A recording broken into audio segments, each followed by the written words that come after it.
At the end of my second year of seminary, I was able to participate in something called the Middle East Travel Seminar.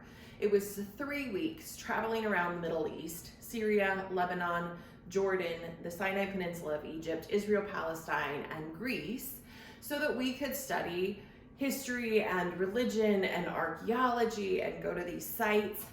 And the travel seminar was underwritten by a man named Patillo. And Pat was a construction guy in Atlanta. He had a big construction business. And sometime in the early 80s, he had occasion to go to the Middle East and be on an archaeological dig site with a man named Max Miller. And they sort of did this work on the dig, and then Pat asked Max if he would do sort of a tour for the families that were there. And Max did this tour with the archaeology and the history, and Max was an archaeologist but also a biblical scholar. And so he sort of tied all those things in together. And Pat was so amazed at all that Max had offered that he said, you know, people need this. Faith leaders need this. They need this knowledge, the hands-on experience, walking the Via Dolorosa and going to the Church of the Nativity in Bethlehem and Galilee and Tiberias and Capernaum, all these different places to sort of see where Jesus walked, to be within the stories of scriptures. And so Pat offered to help fund this trip. And it was a mix of seminarians and lay people becoming clergy and laity, both Jewish and Christian. There may have even been Muslim along the way.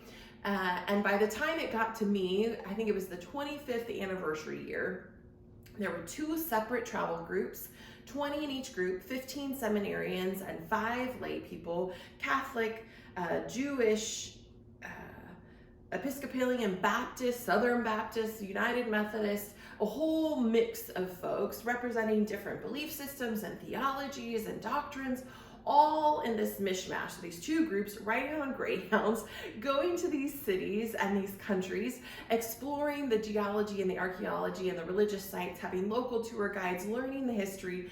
It was an amazing experience. 3 weeks of travel where we did all the things, right? We got camel rides up Mount Sinai. We were in Petra in Jordan. We were on the Dead Sea and the Reed Sea and the Mediterranean Sea. And at the beginning of the trip, we had like a 2-day intensive, like deep diving into the history and the geopolitics and all of that with Max and the other leader, David, and Pat Patillo was there. Now, as a seminarian, I had to apply and there was a process, but all I had to pay for this whole thing was $900. Which, as a seminarian who was paying for school and living, that was a lot. My church helped me be able to participate, but really in the scheme of things, $900 for that 3-week trip for hotels and airfare and ferry rides and museum entries and all the things that we did, it was nothing. It was all underwritten by Pat Patillo for the well-being and welfare of religious leaders in churches, in synagogues, and I was one of the privileged ones who got to participate in that way. This man put forth thousands of dollars for each of us to be able to have this experience. Now, I was young enough and naive enough that I didn't even ask what the price tag was. I just knew my price tag was $900.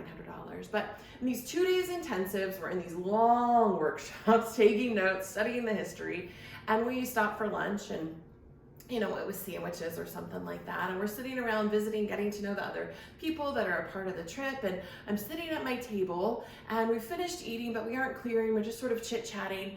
And a man comes along and is offering, can I take your plate? May I take your plate? Are you finished with your meal? May I take your trash? And do you know who that man was? Pat Patillo. The man who was paying thousands of dollars for each of us to be there, to have this experience, was the one who was clearing our trash. It was wild to me, and such an amazing witness of who this man was.